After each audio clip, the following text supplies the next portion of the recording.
நீலகிரி மாவட்டம் கெத்தை மலைப்பாதையில் அரசு பேருந்து இரண்டாவது நாளாக யானை கூட்டங்கள் வழிமறித்ததால் சுமார் 1 மணி நேரம் போக்குவரத்து பாதிக்கப்பட்டது. இதுகுறித்து கூடுதல் தகவல்களை வழங்குவதற்காக செய்தியாளர் சிவசாமி இணைப்பில் இருக்கிறார். சிவசாமி, விவரங்கள். நீலகிரி மாவட்டம் மஞ்சூர் பகுதியில் 50க்கும் மேற்பட்ட மலை கிராமங்கள் உள்ளன. இங்க இருக்கக்கூடிய மக்கள் தினந்தோறும் கோவை, ஈரோடு, திருப்பூர், சேலம் போன்ற சமவெளி பகுதிகளுக்கு சென்று வருவதற்காக கெத்தை மலைப்பாதையை பயன்படுத்தி வருகிறார்கள். இந்த பாதையானது மிகவும் அடர்ந்த வனப்பகுதிக்குள் செல்லக்கூடிய ஒரு மலைப்பாதையாகும். அது மட்டுமல்லாமல் நீலகிரி மாவட்டத்தின் 3வது மாற்று வழி பாதையாகவும் இந்த பாதை இருந்து வருகிறது.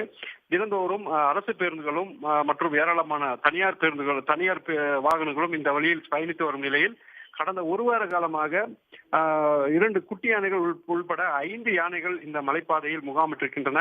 இரவு நேரங்களில் மட்டுமின்றி பகல் நேரங்களிலும் இந்த 5 யானைகளும் சாலைகளிலே உலா வருவதனால் வாகன ஓட்டிகளும் மிகுந்த கவனத்துடன் சென்று வருமாறு வனத்துறையினர் எச்சரிக்கை விடுத்திருந்த நிலையில் நேற்றைய தினம் அரசு பேருந்தை இந்த யானைகள் 1 மணி நேரம் வழிமறித்தன. அதன் பின்னர் வனப்பகுதிக்குள் சென்றன. அதே நிலையில்தான் இன்று காலையும் அந்த 5 யானைகளும் மீண்டும் அந்த கெத்தை மலைப்பாதையில் நடுவே நின்றதால் கோவையிலிருந்து மஞ்சூரை நோக்கி வந்த அரசு பேருந்து தடுத்து நிறுத்தப்பட்டது.